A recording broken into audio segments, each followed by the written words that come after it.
The next topic which we move towards is a excretion and osmoregulation. So it is the next and important system within the body of the animals is a excretion and osmoregulation. So now in this topic you very well known about what is excretion, what is osmoregulation earlier. टॉपिकची need समजून घ्या किंवा एक्सक्रिशनची बॉडीमध्ये गरज काय हे समजून घ्या, ऑस्मोरेग्युलेशनची गरज काय हे समजून घ्या. ज्यावेळेला तुम्हाला बॉडीमध्ये एक्सक्रिशनची गरज समजेल, ऑस्मोरेग्युलेशनची गरज समजेल, त्यावेळेला तो टॉपिक आपोआप समजतो, इझिली समजतो. एक्सक्रिशनमध्ये काय काय कंटेंट येतात, ऑस्मोरेग्युलेशनमध्ये काय काय कंटेंट येतात आणि या दोन्ही पार्ट किंवा हे दोन्ही कन्सेप्ट, दोन्ही सिस्टम ज्या आहेत ह्या सिस्टम कोण कंट्रोल करत असतं हे आपल्याला निश्चितपणे समजेल, सांगता पण येईल. नाव excretion is actual nothing but the elimination of harmful substances from the body. बॉडीमधून बॉडीला हार्मफुल असणारे सबस्टन्स बॉडीतून बाहेर टाकण्याच्या प्रोसेसला आपण म्हणणार आहोत excretion. And what is osmoregulation then? So osmoregulation is a maintaining body fluids. बॉडीमध्ये प्रेझेंट असणारं जे फ्लुइड आहे या फ्लुइडमध्ये बॉडीला हवे असणारे सगळे आयन्स, वॉटर ह्यांचा बॅलन्स मेंटेन करण्याची प्रोसेस जी आहे त्याला आपण ऑस्मोरेग्युलेशन असं म्हणणार आहोत. सो जसं मी अगोदरच सांगितलं तुम्हाला तसं ह्या पद्धतीनं ह्या टॉपिकला पुन्हा एकदा 3 भागामध्ये डिव्हाइड करा. पहिली सिस्टममधले ऑर्गन्स, देन सिस्टमचं इम्पॉर्टन्स, त्याचं मेकॅनिझम, त्याची functions, second part, and the last one that is third part of the topic is diseases or disorders of the organs or the system. त्या सिस्टमशी रिलेटेड असणारे ऑर्गन्स, सिस्टमचं मेकॅनिझम आणि सिस्टमशी related असणारे disease आणि disorders हा तिसरा पार्ट येतो टॉपिकमध्ये. सो टॉपिक समजायला तो सोपा जाईल. आता जर ह्या टॉपिकमध्ये आपण बघितलं तर excretory system, human excretory system. So what are और which are the organs which are involved in the excretory system और ह्युमन एक्सक्रिटरी सिस्टम. ह्युमनच्या बॉडीमध्ये एक्सक्रिटरी सिस्टममधले ऑर्गन्स कुठले कुठले आहेत? So as we know, first pair of kidney. पहिला organ सांगितलं आपण kidney, which present in the pair, 2 असतात. Then second, pair of ureters which carry the urine. किडनीमध्ये फॉर्म होणारं युरिन युरेटर कॅरी करतं.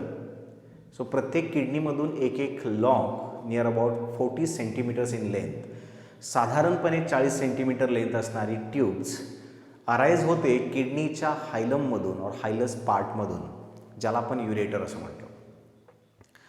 The next organ is urinary bladder which is present in a pelvic region. Urinary bladder which is pear shaped in structure and which having property to expand होण्याची property ज्याच्यामध्ये आहे. अशा प्रकारचा एक pouch, एक pear shaped organ ज्याला आपण urinary bladder म्हटलं. And the last opening which is urethra. Now urethra is a organ which is last organ which excrete or expel urine out from the body. बॉडीमधून urine बाहेर टाकणारा शेवटचा organ ज्याला आपण urethra म्हणतो, which is covered by the sphincter type of the muscles. So it is last opening present on urinary bladder. Urinary ब्लॅडरवरती present असणारं एक छोटंसं ओपनिंग विच इज गार्डेड और covered by sphincter type of muscle और sphincter muscle. So जसं म्हटलं तुम्हाला तशा पद्धतीनं एक्सक्रिटरी सिस्टमचे आपण 4 ऑर्गन सांगितले, kidney, ureter, urinary bladder and urethra. So in case of female, urethra opens into vaginal cavity और vulva, and in case of male, urethra opens into male copulatory organ, penis.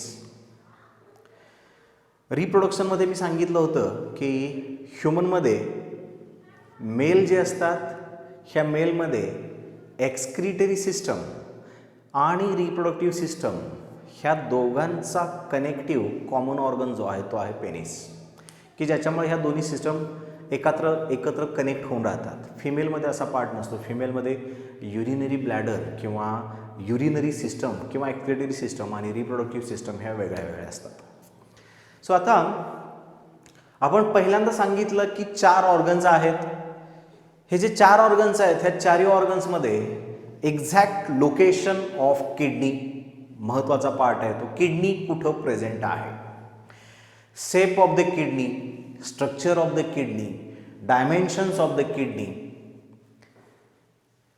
त्याच्यानंतर second part येतो ureters. So originating point of the kidney and where they introduced. Ureters कुठे introduce होतात, start कुठून होतात आणि त्याचं function काय असतं. Last one that is urinary bladder, third organ कुठं प्रेझेंट असतो, कसा असतो, त्याचं स्ट्रक्चर काय आहे, हा एक महत्त्वाचा पार्ट. सो जर किडनीबद्दल आपण बघितलं तर kidneys are bean shaped in structure और shape which is brownish in colour because of layer of fatty tissue. किडनीच्या सराउंडिंग फॅटी टिश्यू असतो ज्याला आपण कॅप्सूल असं म्हटलं आहे, डार्क ब्राऊन कलरमध्ये असतो तो.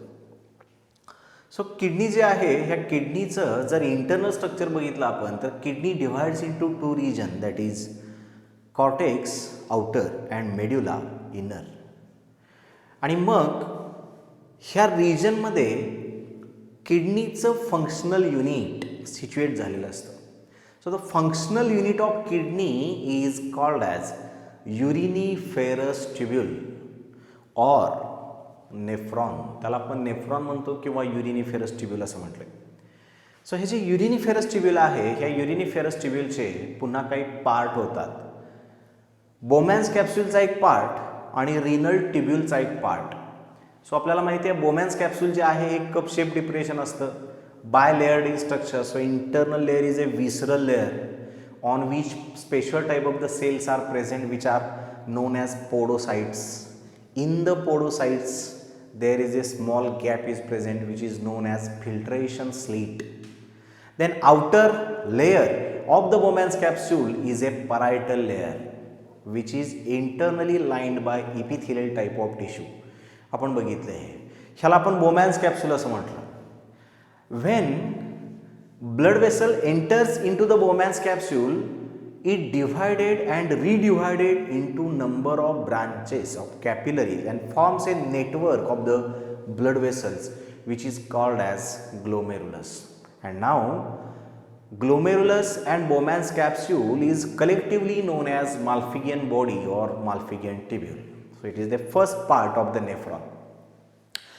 Then remaining part of nephron which is known as renal tubule is divided again into 3 regions. So the first part is a proximal convoluted tubule which is attached to the neck of the Bowman's capsule. So it is the proximal part of the nephron, hence it is known as proximal convoluted tubule.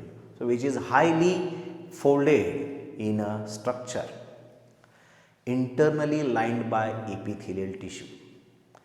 Then proximal convoluted tubule continues into loop of Henle. So the scientist Henle who discovered the region and its importance and the function. So because of that the part or the loop is known as loop of Henle or Henle's loop. So the Henle's loop takes a single U-shaped loop or U-shaped turn. Proximal convoluted tubule continue होते loop of Henle मध्ये and finally loop of Henle continues into distal convoluted tubule. So again distal convoluted tubule is resemblance like proximal convoluted tubule. So shortly we call them PCT and DCT. So likewise PCT DCT is again highly folded which lastly opens into common collecting duct. So nephron किंवा युरिनिफेरस ट्युब्यूल आपण दोन भागामध्ये divide केलं, पहिला बोमॅन्स कॅप्सूलचा part आणि दुसरा renal ट्युब्यूलचा part. So renal tubule जे आहे, ह्या रिनल ट्युब्यूलचे पुन्हा आपण 3 पार्ट सांगितले. प्रॉक्झिमल कन्व्होल्युटेड ट्युब्यूल, दुसरा आपण सांगितला लूप ऑफ हेनले आणि तिसरा आपण सांगितला डिस्टल कन्व्होल्युटेड ट्युब्यूल. सो ह्या टोटल स्ट्रक्चरला आपण असं म्हटलं होतं नेफ्रॉन और युरिनिफेरस ट्युब्यूल. सो युरिनिफेरस ट्युब्यूल आपण ह्याला एवढ्यासाठी म्हटलं की हा युरिन फॉर्म करतो. सो परत एकदा एक गोष्ट लक्षात ठेवा, झूच्या सिलेबसमध्ये आपण 3 महत्त्वाचे शब्द बघितलेत. त्याच्यामध्ये पहिला होता ह्या टॉपिकमधला uriniferous tubule, the tube which is responsible for formation of urine known as uriniferous tubule, excretion टॉपिकमध्ये. त्याच्यानंतर जर आपण रिप्रोडक्शन टॉपिकमध्ये, ह्युमन रिप्रोडक्शन टॉपिकमध्ये बघितलं तर त्याच्यामध्ये 2 शब्द आपल्याला बघायला मिळतात, सेमिनिफेरस ट्युब्यूल आणि लॅक्टिफेरस ट्युब्यूल. आता सेमिनिफेरस ट्युब्यूल आणि लॅक्टिफेरस ट्युब्यूलचं ह्या टॉपिकशी काही कनेक्शन नाही, पण मी हे एवढ्यासाठी सांगतोय की ज्यावेळेला तुम्ही स्टडी करताय त्यावेळेला हे 3 शब्द लक्षात राहू द्या. युरिनिफेरस ट्युब्यूल युरिन तयार करणारा, सेमिनिफेरस ट्युब्यूल सिमेन तयार करणारा आणि लॅक्टिफेरस ट्युब्यूल लॅक्टोज किंवा मिल्क तयार करणारा. सो हे 3 शब्द फक्त लक्षात राहू द्या, पण यांचं एकमेकाशी काही कनेक्शन नाही. सो परत जाऊयात आपण युरिनिफेरस ट्युब्यूल्सकडे. युरिनिफेरस ट्युब्यूल आपण म्हटलं नेफ्रॉन. सो आता युरिनिफेरस ट्युब्यूलच्या नंतर पुढचा जो पार्ट येतो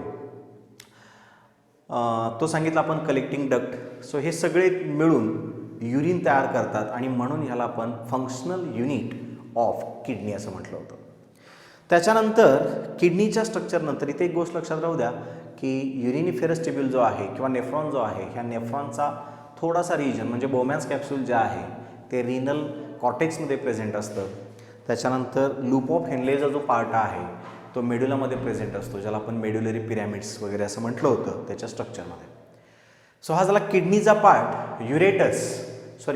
किडनीचं लोकेशन्स परत एकदा लक्षात घ्या. किडनीज ॲबडॉमिनल कॅव्हिटीमध्ये प्रेझेंट आहेत, either sides of the vertebral column. Vertebral कॉलमच्या दोन्ही बाजूला 2 किडनीज प्रेझेंट आहेत. In between T12 to L3.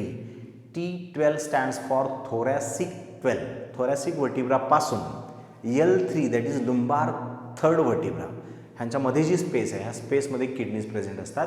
ह्याच्यामध्ये सुद्धा लेफ्ट किडनी जी आहे ती स्लाइटली वरती असते, राईट किडनी थोडीशी खाली असते, because there is a liver lobe present at the right side of the body on the top of right kidney. Then ureter runs from kidney towards the urinary bladder आणि यांचं function आपण एकच सांगितलं, they carry urine. Then next part सांगितलं आपण urinary bladder which is pear shaped into the ureters or open.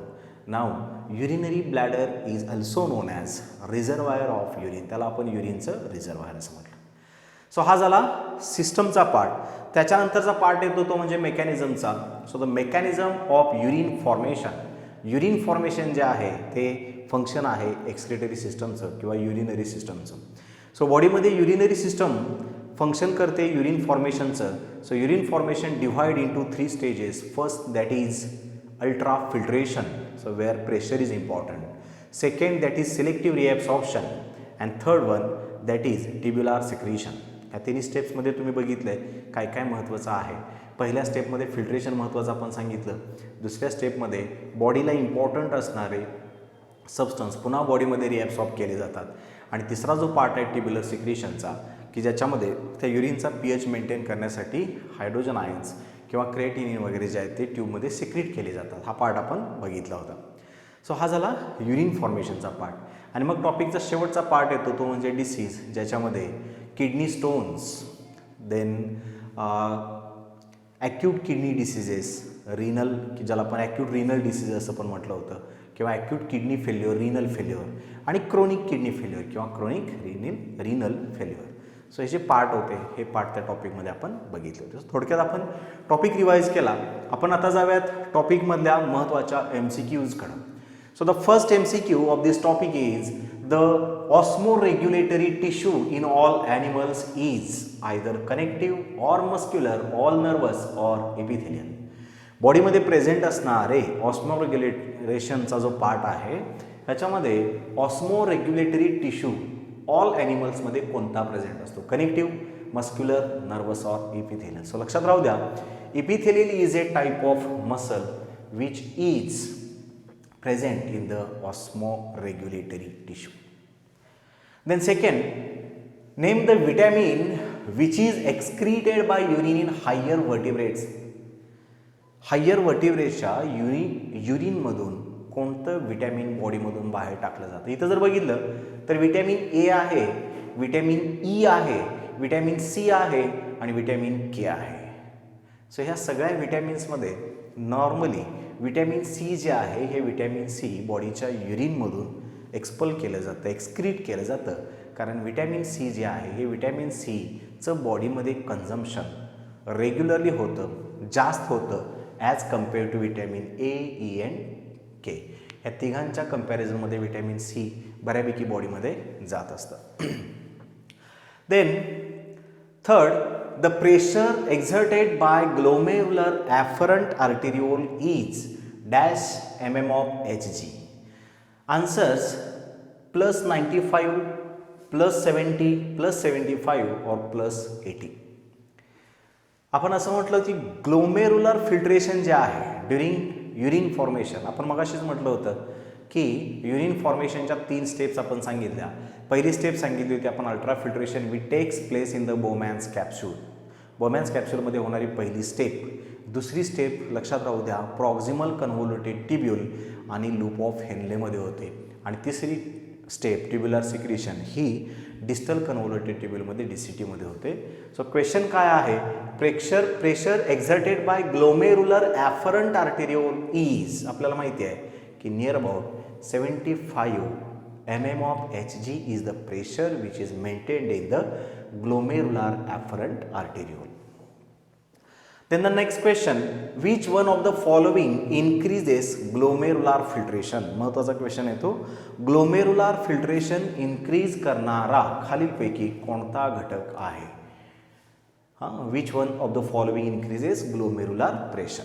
तर लक्षात राहू द्या ग्लोमेरुलर प्रेशर इन्क्रीज होण्यासाठी बॉडीमधलं ब्लड प्रेशर इन्क्रीज होणं गरजेचं असतं. आणि मग बॉडीमधलं ब्लड प्रेशर इन्क्रीज कोण करतं? रेनिन, अल्डोस्टिरॉन, अँजिओटेन्सिन और anti diuretic hormone that is ADH. ह्या ADHचं दुसरं नाव वॅसोप्रेसिन असं सुद्धा आहे. आपण रेग्युलेशन ऑफ किडनीचा जर पार्ट बघितला तर त्याच्यामध्ये बॉडीमध्ये रेनिन रिलीज केलं जातं. आपण बघितलंय when blood pressure gets fall down by any reason, at that time juxtaglomerular apparatus or JG cells releases renin in the blood. आपण सांगितलं होतं की ज्या वेळेला बॉडीमध्ये ब्लड प्रेशर नॉर्मली कमी होतं कुठल्याही कारणानं असेल त्यावेळेला रेनिन हे JG ॲपरेटसमधून रिलीज केलं जातं. आणि रेनिन जे आहे ते रेनिन अँजिओटेन्सिन जे आहे किंवा अँजिओटेन्सिनोजन जो असतो ब्लडमध्ये त्या अँजिओटेन्सिनोजनचं कन्व्हर्जन अँजिओटेन्सिन 1 अँड अँजिओटेन्सिन 2 मध्ये करतं. सो अँजिओटेन्सिन जो आहे which acts as vasoconstrictor. Vaso means blood vessels, constrictor म्हणजे कन्स्ट्रक्शन करणार. आणि आपल्याला माहिती आहे की एखाद्या पाईपचा इंटरनल डायमीटर कमी झाला तर त्याच्यातून फ्लो होणाऱ्या लिक्विडचं प्रेशर वाढतं. आणि जर अपोजिट त्याचा डायमीटर वाढला तर त्याच्यातून फ्लो होणाऱ्या फ्लुइडचं किंवा लिक्विडचं प्रेशर कमी होतं. सो इथं व्हॅसो कन्स्ट्रिक्शन म्हणून ॲक्ट होतो अँजिओटेन्सिन, ज्याच्यामुळं ब्लड वेसल ज्या आहेत ह्या ब्लड वेसल्स कन्स्ट्रिक्ट होतात आणि त्याच्यातून ब्लड फ्लो वाढतो किंवा ब्लडचं प्रेशर वाढतं. आणि ब्लडचं प्रेशर वाढलं म्हणजेच ग्लोमेरुलर प्रेशर इन्क्रीज व्हायला मदत होते. हा पार्ट येतो ऑस्मोरेग्युलेशनमध्ये प्लस युरिन फॉर्मेशनच्या पहिल्या पार्टमध्ये. The next, when the kidney is no longer held in place securely then the stage is called as. म्हणजे काही काही कंडिशन्स अशा असतात की त्या कंडिशन्समध्ये किडनी जी आहे ती किडनी तिच्या नॉर्मल लोकेशनला होल्ड होऊन राहत नाही. अजून काही अशा बऱ्याच मेडिकल कंडिशन्स असतात. दोन्ही किडनीज एका बाजूला असणं, एकाखाली एक असणं, ह्या जन्मापासूनच असतात.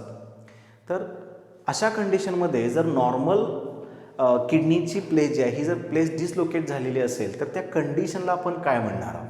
इथं बघितलं तर नेफ्रायटिस, नेफ्रोसिस, टोसिस आणि डायुरेसिस.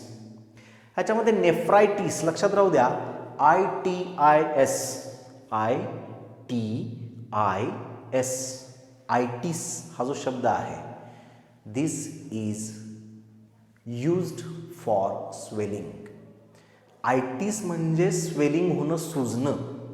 फॉर एक्झाम्पल फॅरेंजायटिस, कंजक्टिव्हायटिस, कंजक्टिव्हिटीज आपण ज्याला म्हणतो, डोळे येणे म्हणजे डोळ्यांच्या कडा काय होतात, सुजतात, आयटिस. फॅरिंजायटिस, लॅरिंजायटिस. तसं नेफ्रायटिस म्हणजे नेफ्रॉन स्वेल होणं, नेफ्रॉनचं डिसफंक्शनिंग होणं, याला आपण नेफ्रायटिस म्हणतो. नेफ्रोसिस, नेफ्रॉनची ॲक्टिव्हिटी डिसफंक्शनिंग होणं. टोसिस म्हणजेच किडनी जे आहे ह्या किडनीच्या लोकेशनवरती त्याचा प्रॉपर इम्बॅलन्स होणं. आणि diuresis is increase in the blood urine flow. Urine normal क्वांटिटीपेक्षा जर जास्त फ्लो होत असेल, बाहेर पडत असेल, तर त्याला आपण डायुरेसिस असं म्हणणार आहोत. सो 5व्या क्वेश्चनचा आन्सर असेल ptosis. Ptosis is the condition of the kidney tosis is the condition in which kidney is no longer held in the place secular. The next question, reabsorption is controlled partly by ADH, that is antidiuretic hormone, which is secreted by. Question असा आहे की रिॲब्सॉर्प्शन control करणारा जो hormone आहे अँटीडायुरेटिक hormone, तो कुठून secrete केला जातो. आन्सर्स आहेत किडनी, लिव्हर, पिच्युटरी ग्लँड और पॅनक्रियास. लक्षात राहू द्या, किडनी जे आहे ह्या किडनीचं सिक्रिशन ADH नाही आहे, लिव्हरचं सिक्रिशन ADH नाही आहे, पॅनक्रियाचं पण सिक्रिशन ADH नाही आहे. आपल्याला माहिती आहे पॅनक्रियासमधून इन्शुलिन रिलीज होतं. Pituitary is the site from where ADH gets secreted. ADH किंवा अँटीडायुरेटिक हॉर्मोन हा पिच्युटरी ग्लँडमधून सिक्रिट केला जातो. So the answer is pituitary gland. Then next, the polypeptide which plays a key role in renal pressure is. renal pressure maintain करणारा oxytocin आहे, अँजिओटेन्सिन आहे, वॅसोप्रेसिन आहे की ब्रॅडिकायनिन आहे. सो इथं लक्षात घ्या, परत एकदा renal related with the kidney. मुद्दाम परत एकदा एक गोष्ट सांगतो, renal means kidney, hepatic means liver, pulm means lungs आणि कार्डियॅक मीन्स हार्ट. हे शब्द लक्षात राहू द्या, hepat liver, renal kidney. So the kidney जे आहे किडनीचं प्रेशर मेंटेन करणारा कोण आहे, तर लक्षात राहू द्या ब्लड प्रेशर एक नॉर्मल फेनॉमेनॉन आहे. तो बॉडीमध्ये ब्लड प्रेशर इन्क्रीज होत असेल तर त्याचा डायरेक्टली इम्पॅक्ट हार्टवरती होतोच. सर्क्युलेटरी सिस्टममध्ये आपण बघितलंय, पण सर्क्युलेटरी सिस्टममध्ये पण आपण असं सांगितलं होतं की near about 25% blood goes towards the kidney. आणि मग जर त्या ब्लडचं प्रेशर जर इन्क्रीज होत असेल तर हार्ट बरोबर किडनीवरचं सुद्धा प्रेशर वाढणार. आता इथं आपण बघितलं होतं की अँजिओटेन्सिन जो आहे तो ब्लड प्रेशर इन्क्रीज करतो. इथं जर बघितलं तर ऑक्सिटोसिन इज डिलिव्हरी हॉर्मोन. आपल्याला हे माहिती आहे, रिप्रोडक्शनमध्ये आपण बघितलंय की ऑक्सिटोसिन इंड्युसेस लेबर पेन्स. अँजिओटेन्सिन जो आहे तो अँजिओटेन्सिन ब्लड प्रेशर इन्क्रीज करायला मदत करतो, ज्याच्यामुळं the peptide which plays a key role in a renal pressure is angiotensin. Then the next, the chief nitrogenous waste material in the urine of frog is. Question महत्त्वाचा आहे कारण टॉपिकमध्ये modes of excretion आपण बघितले आणि modes of एक्सक्रिशनमध्ये अमोनोटेलिझम, युरिओटेलिझम, युरिकोटेलिझम, गॉनोटेलिझम आपण बघितले होते concepts. अमोनोटेलिझममध्ये ammonia excrete केला जातो, युरिओटेलिझममध्ये युरिया एक्सक्रीट केला जातो as a major excreted substance, आणि युरिकोटेलिझममध्ये युरिक ॲसिड एक्सक्रीट केला जातो, गॉनोटेलिझममध्ये गॉनिन एक्सक्रीट केला जातो. आपण बघितले त्याचं एक्झाम्पल स्पायडर किंवा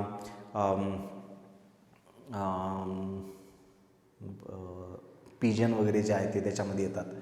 सो इथं पेंग्विन इथं अमोनोटेल. इथं क्वेश्चन असा आहे की फ्रॉग ज्या आहेत ह्या फ्रॉगच्या युरिनमधून अमोनिया, युरिक ॲसिड, ॲलंटॉईन की युरिया ह्या चौघांपैकी नेमका मेजर एक्सक्रिटरी सबस्टन्स कोण आहे.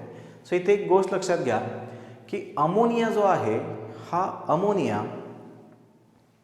हायली टॉक्झिक असतो आणि हायली टॉक्झिक असल्यामुळं अमोनियाला बॉडीमधून बाहेर एक्सक्रीट करण्यासाठी वॉटर इनटेक जे आहे ती जास्त असते. वॉटर भरपूर घ्यावं लागतं आणि ह्याच्यामुळं अमोनिया जो आहे तो अमोनिया फिश जे असतात ह्या फिशच्या किंवा ॲक्वॅटिक ॲनिमल जे आहेत ह्या ॲक्वॅटिक ॲनिमलच्या बॉडीमध्ये तयार होतो अमोनिया.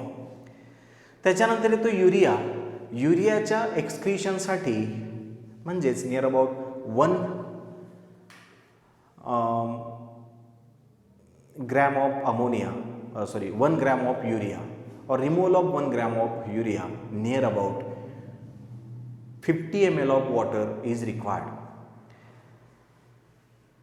युरिया अमोनियाच्या पाठोपाठ लेस हार्मफुल जो आहे तो आहे युरिया आणि युरिया बॉडीतून बाहेर टाकायचा असेल तर त्याच्यासाठी वॉटर अमोनियाच्या कंडिशनपेक्षा थोडं कमी इनटेक केलं तरी चालू शकतं. मॅमल जे आहेत हे मॅमल्स नॉर्मली बॉडीमधून युरिया बाहेर टाकतात. आणि तिसरा युरिक ॲसिड जो आहे तो सांगितला आपण. युरिक ॲसिडच्या रिमूव्हल करण्यासाठी कमी क्वांटिटीमध्ये पाणी प्यायलं किंवा पाणी इंटेक घेतलं तरी चालेल की ज्याच्यामुळं वॉल लिझार्ड्स किंवा रेप्टाईल जे आहेत, बर्ड्स जे आहेत हे सगळे त्याच्यामध्ये येतात. इथे एक महत्त्वाची गोष्ट आपल्याला अशी सांगायची आहे की फ्रॉग जे आहेत ह्या फ्रॉगचं फर्टिलायझेशन इन द वॉटरमध्ये होते, ज्याला आपण ॲम्फिबिया असं म्हटलं आहे फ्रॉगला. सो फ्रॉगची एग जी आहेत ही एग्ज फर्टिलाइज होतात in the water. Then organogenesis और morphogenesis takes place in the water. त्या एग्जमधून फर्टिलाइज्ड एग्जमधून त्यांचे ऑर्गन्स तयार होतात. एक प्रॉपर फ्रॉग तयार होण्यासाठी ते जे फर्टिलाइज झालेले एग जे आहे ते कंटिन्युअसली वॉटरमध्ये असतं. आपल्याला माहिती आहे की इनिशियल कंडिशनमध्ये त्यांना टेल आहे जी नंतर रिड्यूस होत येते. सो कायमस्वरूपी पाण्यात राहिल्यामुळं जोपर्यंत अर्ली स्टेजमध्ये ते पाण्यामध्ये आहेत तोपर्यंत त्यांच्या युरिनमधून अमोनिया एक्सक्रीट केला जातो. पण ज्या वेळेला अडल्ट और मॅच्युअर फ्रॉग वॉटरमधून बाहेर येतात लँडवरती त्यावेळेला त्यांच्या बॉडीमधून युरिया एक्सक्रीट केला जातो. So urea is the right answer for this question. जर इथं असा क्वेश्चन असता the chief nitrogenous waste material in the urine of tadpole of larvae of the frog then the answer is ammonia. पण इथं frog विचारला आहे तर answer असेल urea. The next the glomerulus is responsible for. आपण मगाशी सांगितल्या पद्धतीनं ग्लोमेरुलस नेमकं काम काय करतं. ग्लोमेरुलस प्रेझेंट कुठं आहे in the Bowman's capsule in the form of capillary network आणि त्याचं फंक्शन काय आहे. सिक्रीशन, रिएब्सॉर्प्शन, फिल्ट्रेशन और ऑस्मोरेग्युलेशन. सो ऑस्मोरेग्युलेशन हे फंक्शन नाहीच, सिक्रीशन हे नाही, रिएब्सॉर्प्शन प्रॉक्झिमल कन्व्होल्युटेड ट्युब्युलमध्ये होतं, तर filtration is the main function of the glomerulus. Then last question. A fish excrete nitrogen in the form of amino acids, ammonium salt, uric acid, all of the above. आपण आत्ताच सांगितल्या पद्धतीने ॲक्वॅटिक ॲनिमल जे आहे ते aquatic animal बॉडीतून ammonia excrete करतात in the form of ammonium salts. So the major nitrogenous waste of fish in the form of ammonium salt. So that is these are the some MCQs of excretory system, excretory and osmoregulatory topic. ह्याच्याशिवाय बरेचसे असे questions आहेत जे questions टॉपिकच्या एंडला किंवा एखाद्या reference बुकमध्ये किंवा CETच्या मटेरियलमध्ये तुम्हाला बघायला मिळतील. सो हे जे सगळे क्वेश्चन्स आहेत हे सगळे क्वेश्चन्स सोडवत असताना लक्षात घ्या त्या टॉपिकच्या थरोली जाणं खूप गरजेचं आहे. टॉपिकचा डीपमध्ये स्टडी करणं थोडं गरजेचं असतं. आपण बॉडीमध्ये अमोनिया कुठं तयार होतो हा एक महत्त्वाचा पार्ट असतो, तो बघायला हवा.